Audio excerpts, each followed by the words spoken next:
El día de hoy pues vamos a tener una clase número 10, que es la penúltima clase llamémosle así, la penúltima clase a sus exámenes. Entonces, quiero comentarles que ya todas las clases de ustedes están grabadas en la plataforma. Bueno, y yo ya las fui a grabar al estudio, pero espero que ya las hayan subido a la plataforma. De todas maneras, no sé, solo recuérdenme si este grupo es el grupo de Instagram, pero digo de Telegram, al cual me agregaron, solo que alguien me mande por ahí un recuerdito que sí son, ya veré la forma en que les hago llegar las presentaciones, posiblemente las haga llegar todas, pero no he logrado hacerlo como en el WhatsApp, que me pongo en la computadora y de ahí jalo el archivo. Entonces, tengo que, si alguien me puede decir cómo hacerlo, pues sería muy buena onda, ¿verdad? Entonces, vamos a tratar de comenzar el día de hoy la clase número 10 y la clase de hoy va a ser la aplicación de Derecho Internacional Privado desde la conformidad con las escuelas, ¿verdad? O sea, las escuelas estatutarias, de las cuales ya conocemos algunas. Entonces, vamos a determinar un minuto más para que se logren conectar otros cuantos por ahí. Otros cuantos pelones, digo yo, igual que yo. Bueno, entonces, si no hay más, quien se conecte, porque estamos en 5 minutos tarde, los demás que se vayan adhiriendo al curso, vamos a hacer la presentación de una vez, ya estamos grabando, estamos presentando y nos vamos a ir directamente al curso.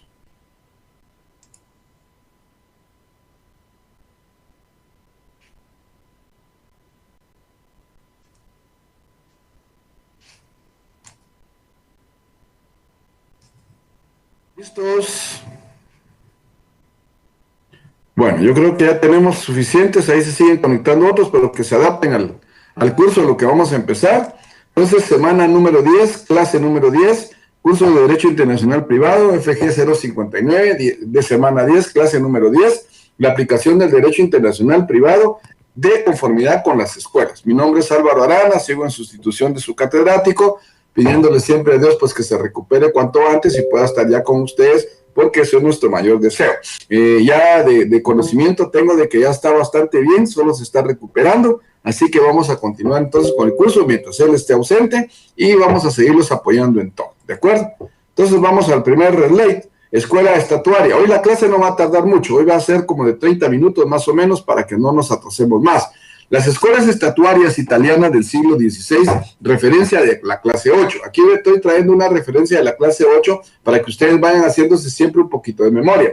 Bartolo de Sassoferrato fue uno de los principales exponentes. Ellos clasificaban las leyes según la escuela italiana, y Bartolomeo de Sassoferrato, ellos clasificaron estas leyes en territoriales y personales.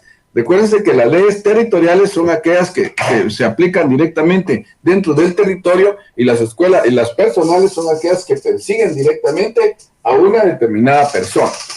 Si ustedes se recordarán, hemos estado hablando de la ley de extradición de la 28 de 2008, la ley reguladora del procedimiento de extradición, hablamos del convenio de la OIT, hablamos del lavado de dinero, hablamos de otros convenios por ahí que nos están dando un poquito de interés para saber exactamente a qué nos estamos refiriendo con cada uno de estos temas. Y también hablamos sobre la Convención Americana sobre los Derechos Humanos, que yo les dejé ya, de hecho, algunos trabajitos por ahí. Y, bueno, ahorita más que todo les dejé un trabajo para que ustedes lo hagan para el segundo parcial, según tengo entendido, y les dejé hacer algo sobre la iniciativa de ley y cómo se hacen las iniciativas de ley.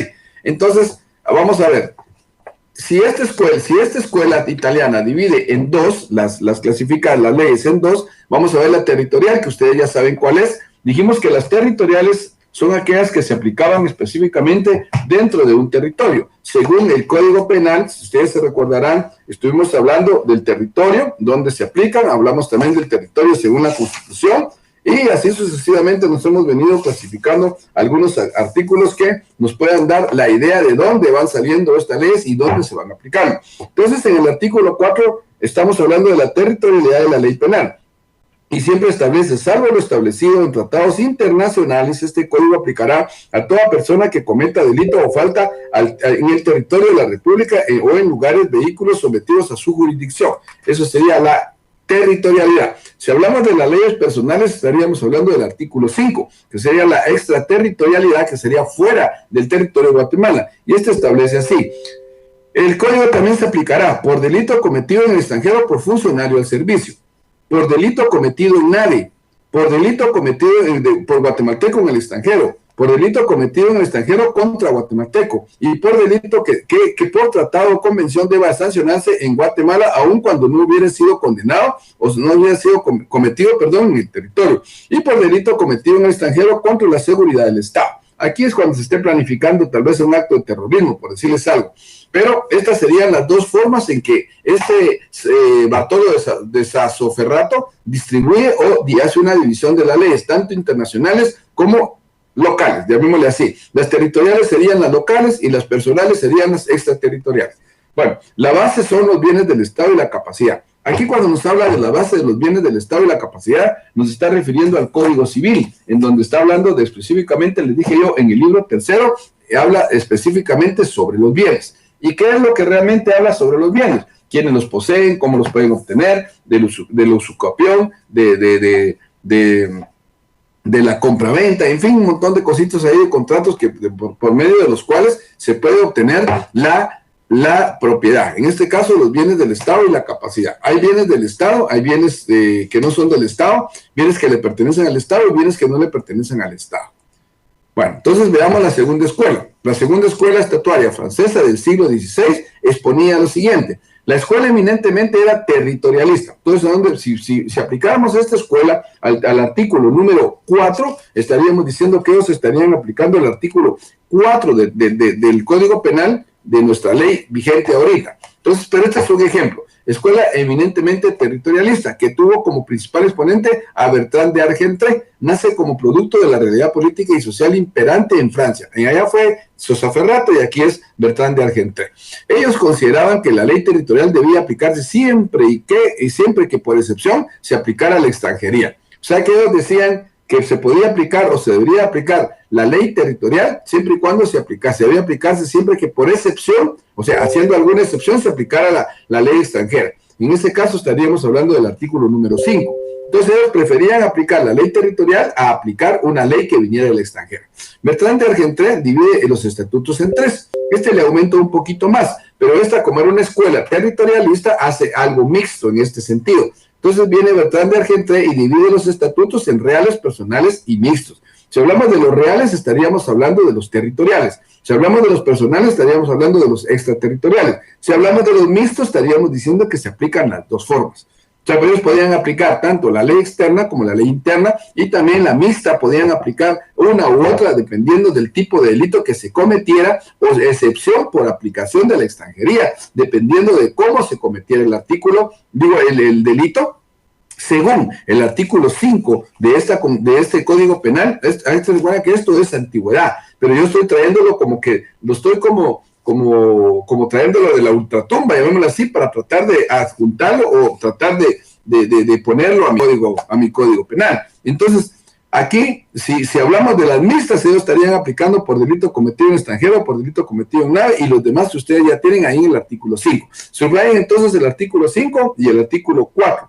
Y aquí estaríamos hablando también de la extradición, que podría aplicarse tanto para personas que hayan sido cometidas de algún delito del extranjero, o como podría ser aquí en el territorio nacional, lo cual constituiría o nos llevaría directamente a la extradición de una persona, tanto en forma activa como en forma pasiva. Si ustedes se recordarán, yo les hablé de las 4 formas que existían para extraditar a una persona, pero sin embargo estamos hablando específicamente de dos que son reales, que sí les vienen como pregunta en el examen. ¿Cuál es la forma pasiva y cuál es la forma activa? La activa es cuando una persona solicita y la forma pasiva es cuando una persona entrega. Yo les dije más sencillo, la activa es cuando una persona pide y la pasiva es cuando una persona da, así. O podría ser al revés, pero en este caso es así: activo, pasivo, estado activo, estado activo, estado pasivo, estado activo, estado pasivo. El estado activo pide y el estado pasivo da. Ok, entonces de Bertrand de Argentré ya hizo una división. Si nos remontamos al anterior con Sassoferrato, hace 2, territoriales y personales. Argentré le pone una más, que es la mixta. Eso quiere decir que podían aplicar tanto sus leyes territoriales y mezclándolas con las leyes extraterritoriales. Muy bien, ahora veamos, Bertrand de Argentré divide los estatutos en reales, personales y mixtos. ¿Qué significa? Primero, los reales se refieren a los bienes territoriales. Aquí ya está hablando de bienes. Cuando habla de bienes territoriales, está hablando de todos los bienes que pertenecen al territorio, dentro del territorio, que se deben de tratar según las normas del territoriales. Entonces, quiere decir que si hay algún problema de tierras o de bienes se da en el territorio guatemalteco, por decirles algo, debe tratarse con las leyes que están internas o las leyes territoriales. Las personales se refieren a las personas en cuanto a su capacidad de Estado y extraterritoriales. Aquí, si alguna persona tuviera un bien mueble fuera del Estado, ¿qué podría aplicarse de esta manera? Y los mixtos se refiere tanto al estatus de la persona como a los bienes, y que se debía de dar primacía a los bienes reales de la propiedad. Aquí estaríamos hablando de la propiedad, de la copropiedad, la propiedad intelectual, de la propiedad y un montón de propiedades, ¿verdad? ¿Cómo se puede obtener la propiedad? Por medio de la usucapión, que sería un modo normal, por medio de la ocupación, por medio de la compra-venta, por medio de la ¿qué le dije yo? Bueno, hay un montón de formas de adquirirlas, pero no me recuerdo de todas, pero una de las más comunes son la compra-venta, la usucapión y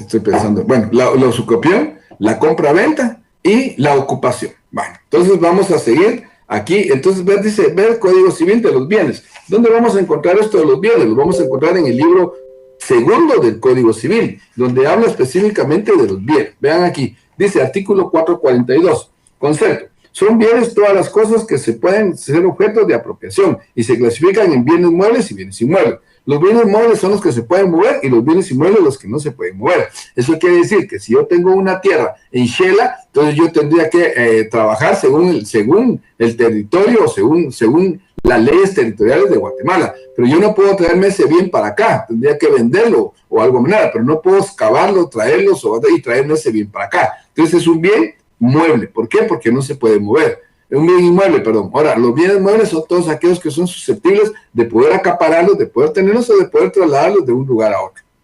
Y así viene a hablar de bienes muebles, bienes inmuebles, bienes accesorios, lo que sería el dinero, los bienes relacionados, los bienes del Estado, la propiedad, la copropiedad, y así sucesivamente, para que ustedes sepan a qué se está refiriendo, que aquí en el contexto mixto se refiere tanto al estatus de la persona, al estado de vida de la persona, como los bienes que posee. Bueno, entonces nos vamos a ir, ya vimos que es el libro segundo del Código Civil, y vamos a ir a la escuela de Holanda, según el siglo XVII, perdón. Dice que era de carácter territorialista, reflejo de la guerra de independencia contra España que finalizó con la Paz de Westfalia en 1648. Entonces, el carácter de la escuela holandesa adopta un carácter territorialista, aplicar sus leyes territorios, pero según los comerciantes pedían que por alguna manera, por caridad, se les pudiera aplicar alguna ley internacional. Entonces vean ustedes que dice así: eran grandes comerciantes y miraban con desconfianza a los extranjeros. Principales exponentes son Christian de Rodenburg y Pablo Boer. Según ellos, que con el gran comercio que realizaba, según Holanda, ¿verdad?, se veían obligados a aplicar la ley extranjera. Tenían diferentes religiones, lo que ocasionaba problemas en materia de matrimonio, según el Código Civil. Cuando se habla del matrimonio nos estamos refiriendo al Código Civil. El artículo 78 del Código Civil nos establece qué es el matrimonio o cómo se crea como una institución social. Pero aquí lo que ellos hacen referencia que debería aplicarse la ley de extranjería, porque no les gustaba mezclarse con una, llamémosle así, una tribu con otra tribu, ni un estado con otro estado, ni una región con otra región, ni un plebeyo con uno de sangre, llamémosle así. Entonces, ellos decían que por dignidad o por religiosidad se aplicaran las leyes extranjeras con relación únicamente al matrimonio. O sea, que ellos decían que cualquier persona se podía casar con cualquiera en cualquier parte del estado o cualquier parte de cualquier estado o otro estado, y que tuviera efecto los mismos derechos para la persona que se casaba a nivel territorial como a nivel extraterritorial. Bueno, Boeck, ¿qué hace Boeck? Boeck expresa de una manera que se debe de aplicar la ley extranjera por cortesía, O sea que Boeck dice que por cortesía debería aplicarse la ley extranjera cuando se está atentando contra la soberanía nacional y aplicamos una ley extranjera, y que el concepto de cortesía no es un término jurídico. Si hablamos entonces de aplicar una soberanía, tendríamos que ir a la Constitución y tendríamos que buscar lo que es el Estado. Si nos vamos a buscar lo que es el Estado, ahí vamos a encontrar lo que es la soberanía, lo que es la soberanía con relación a cómo se debería aplicar una ley en materia internacional. Entonces, en el Estado tenemos, por ejemplo, ¿qué son los trabajadores del Estado? Los regímenes económicos, los bienes del Estado. Aquí tenemos los bienes del Estado que están en el 121, si los quieren subrayar por ahí, ¿verdad? Los bienes del Estado están en el 121, o sea, si queremos saber qué es lo que le pertenece al Estado, podemos ir al artículo 121. Entonces, y así sucesivamente, podríamos nosotros ir haciendo un montón de referencias de lo que realmente es la moneda, cómo se aplicaba, en fin. Pero si nos vamos específicamente al 140 del Estado, establece: Guatemala es un Estado libre, independiente y soberano, organizado para garantizar a sus habitantes el goce de sus derechos y de sus libertades. Su sistema de gobierno es republicano, democrático y representativo. Aquí Boet expresa que se debería aplicar la ley por extranjería, por cortesía, cuando esta está atentando contra la soberanía nacional, la aplicación de una ley extranjera. Si se viola la soberanía nacional, entonces vámonos al 141. Dice: la soberanía radica en el pueblo, quien la delega para su ejercicio en los organismos legislativos, ejecutivo, judicial, y la subordinación entre los mismos está prohibida. Lo que quiere decir aquí que la soberanía es aquella que se puede delegar, o sea, todas las personas somos soberanos, libres e independientes. Nosotros como pueblo tenemos la soberanía y lo que hacemos es delegarla en un Estado para que ellos administren esa soberanía. Pero ¿qué pasa si se viola esa soberanía? Boet dice que debería aplicarse una ley extranjera porque si es una ley territorial no va a prosperar. A eso se quería referir con eso. Bueno, Escuela Estatuaria Angloamericana de Territorialidad. Llámese Escuela Angloamericana de la Doctrina de Derecho Internacional Privado, a la que se aplica en Inglaterra y en Estados Unidos. Entonces la pregunta en el examen es: ¿qué escuelas adoptaban el sistema angloamericano? Usted va a decir que es Inglaterra y Estados Unidos, que inspira la jurisprudencia de tribunales de ambos países en materia de conflictos de leyes. Dice: no es otra cosa que la antigua Escuela Estatuaria Holandesa del siglo XVII. Entonces lo que hace Inglaterra y Estados Unidos es como agarrar la base también de la escuela holandesa, en donde ellos pretenden aplicar sus leyes internacionales o territoriales directamente a su Estado, dependiendo del delito que se haya cometido. Entonces, no es otra cosa que la antigua escuela estatuaria holandesa del siglo XVII. Su principio fundamental es el de la territorialidad absoluta de la ley. Sin embargo, habría que hacer notar que excepcionalmente y solo por razones X o por cualquier tipo de razón o cualquier tipo de delito que se pueda cometer dentro del territorio, se puede aplicar una ley con excepción extranjera. O sea, así de sencillo. Solo por razones obvias que nosotros no podemos conocer, pero que podemos pensar que sean razones excepcionales que se aplique la ley extranjera. Ahora, Joseph Story afirma que cada Estado puede aplicar la ley extranjera por cortesía. Aquí, Joseph Story viene a afirmar que cada Estado debería de aplicar la ley extranjera por cortesía. O sea, que eso quiere decir que si alguien comete un delito en Estados Unidos, pero lo vamos a juzgar aquí, que apliquemos la ley por cortesía en el Estado de allá, por decirles algo. Así de sencillo. Bueno, entonces, hablando de la soberanía, subrayan el artículo 140, que es el Estado, y el artículo 141, que es la soberanía, y el 142 de la soberanía y el territorio. Dice: el Estado ejerce plena soberanía sobre el territorio nacional integrado por el suelo, subsuelo, aguas interiores, el mar territorial, la extensión que fija la ley y el espacio aéreo que se extenderá sobre los mismos. La zona contigua del mar adyacente al mar territorial para el ejercicio de determinadas actividades reconocidas por el derecho internacional. Entonces, ustedes se dan cuenta, en la literal B dice la zona contigua del mar adyacente y el mar territorial para el ejercicio determinado de actividades reconocidas por el derecho internacional y los recursos naturales y vivos del lecho y suelos marinos y los existentes en las aguas adyacentes de las cosas fuera del mar. Si vamos a suponer que cuando alguien se escapa o se va para Estados Unidos, subrayan aquí el derecho, o sea, que será reconocido por el derecho internacional en el literal B. Entonces, ¿cómo es eso? Por ejemplo, nosotros tenemos un territorio del agua y el agua no se puede marcar según la línea, pero según ellos sí se puede. Según ellos sí se puede, Entonces, por ejemplo, si alguien estuviera pescando del otro lado de la línea, estaría cometiendo un delito, estaría violando la soberanía del Estado del otro país. Pero si está de este lado, no va a tener ningún problema. Miren, el ejemplo que les puedo poner pero muy sencillo es el problema de Belice-Guatemala. Guatemala y Belice supuestamente tienen una delimitación. No se sabe si es más para allá o es más para acá, pero se viven peleando por esa franja que divide el territorio. Entonces, ¿qué está pasando? Sometieron a la Corte Interamericana de Derechos Humanos esta situación para que ellos fallen, ya sea a favor de Guatemala o a favor de Belice. Hasta aquí todavía no se conoce el resultado, pero eso es una forma de aplicar el derecho internacional, tanto al territorio nacional o al territorio nacional del otro, o a la territorialidad de Guatemala o territorialidad de Belice. Si la Corte Interamericana de Derechos Humanos logra fallar a favor de Guatemala, ese pedazo por el cual se han estado matando las personas pasaría a formar parte del mapa de Guatemala. O podría ser otro pueblo, podría ser otro municipio, dependiendo. Muy bien, entonces ahora, la Escuela Estatuaria Angloamericana del siglo XIX nace en el Reino Unido, pero se desarrolla en Estados Unidos, siendo el país más importante para ayudar a elaborar esta escuela. Aquí esta escuela nace en el Reino Unido, pero digamos que la traen como por decirles algo, se la llevan a Estados Unidos. Y en Estados Unidos lo que hacen es desarrollarla más, y ahí es donde pues, obviamente estaríamos hablando tal vez de un Harvard, de una UCLA, en fin, cualquier universidad que sea muy reconocida en Estados Unidos. Podría ser, no digo que así sea, pero podría ser. Estados Unidos, EEUU, significa Estados Unidos, estaba obligado por su sistema federal a solucionar problemas de derecho internacional privado. Los ingleses, en cambio, fueron dentro de Europa los más atrasados en esta materia. Por eso los ingleses adoptan la escuela estatuaria holandesa. O sea, los ingleses más buzos hicieron algo muy práctico, muy sencillo. En vez de estar haciendo escuelas, adoptan un sistema y Europa lo que hace, según Inglaterra, o los ingleses adoptan la escuela estatuaria holandesa. ¿Qué es la escuela estatuaria holandesa? Pues algo sencillo, que eran de carácter territorialista, ¿verdad? Entonces, ahí es donde nace entonces una de las escuelas a nivel angloamericana que fue desarrollada en Estados Unidos. Estados Unidos, Europa inglesa, y los ingleses adoptan la escuela estatuaria holandesa. Ahora, ejemplo.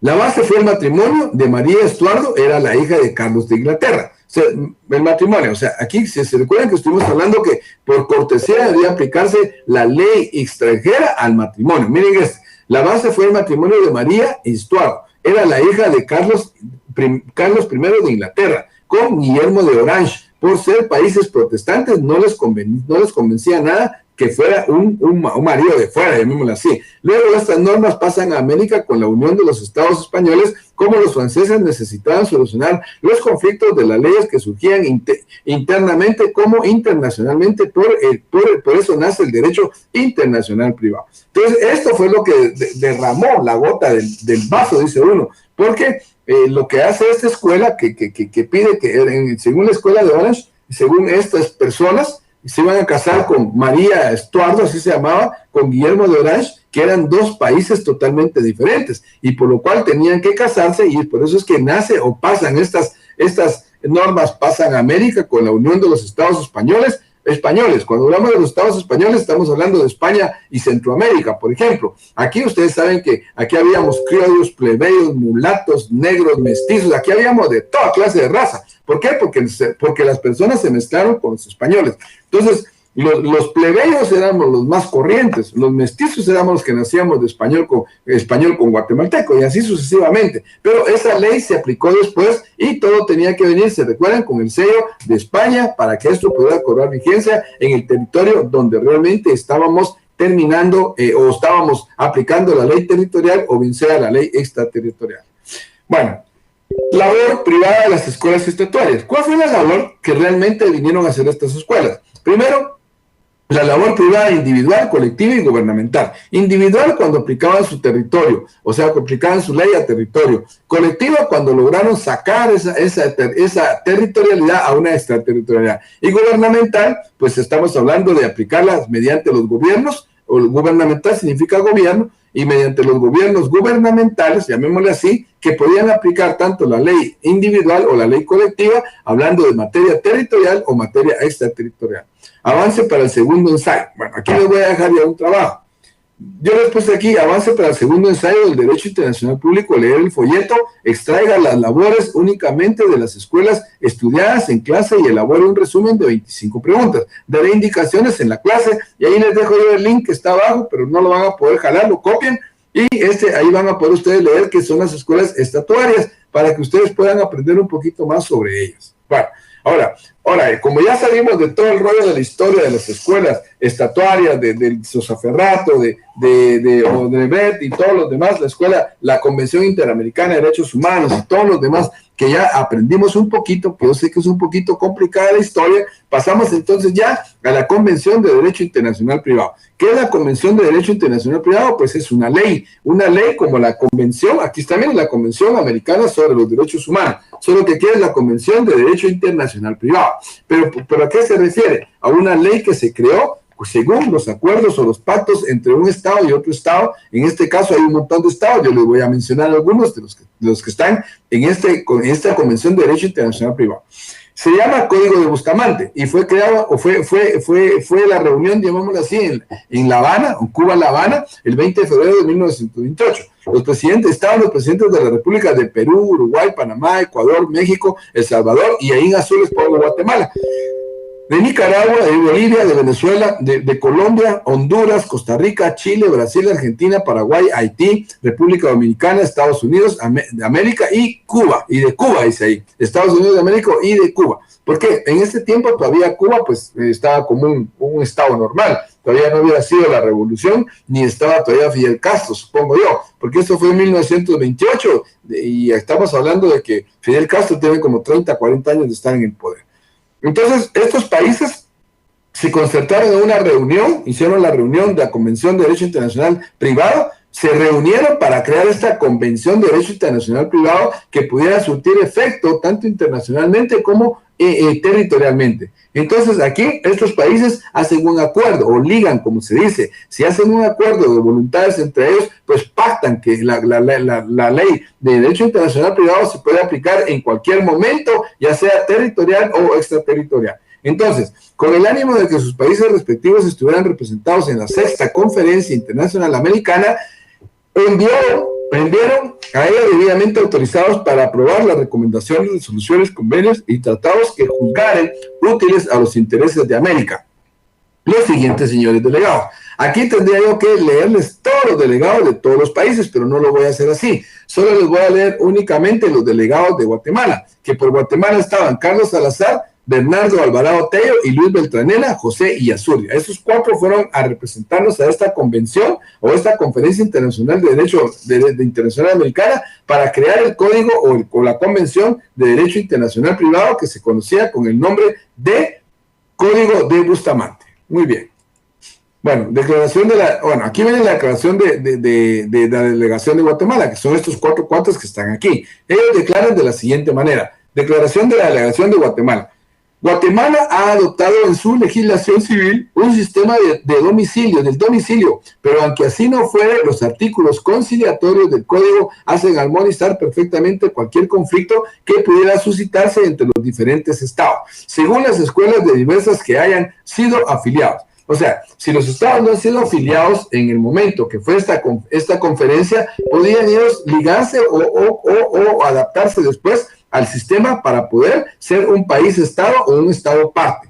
Ahora, afiliados. En consecuencia, la delegación de Guatemala se acomoda perfectamente, esto es lo que dicen ellos, en consecuencia, la delegación de Guatemala se acomoda perfectamente a la modalidad que con tanta ilustración, prudencial, genialidad y criterio científico campean o buscan en el proyecto de Código de Derecho Internacional Privado y quieren dejar constancia expresa de su aceptación absoluta y sin reserva de ninguna especie. Y por cuanto dicha convención ha sido aprobada por el Congreso Nacional con la siguiente reserva, apruébase el Código de Derecho Internacional Privado suscrito el 20 de febrero de 1928 en la sexta Conferencia Internacional Americana de La Habana. Ahí está.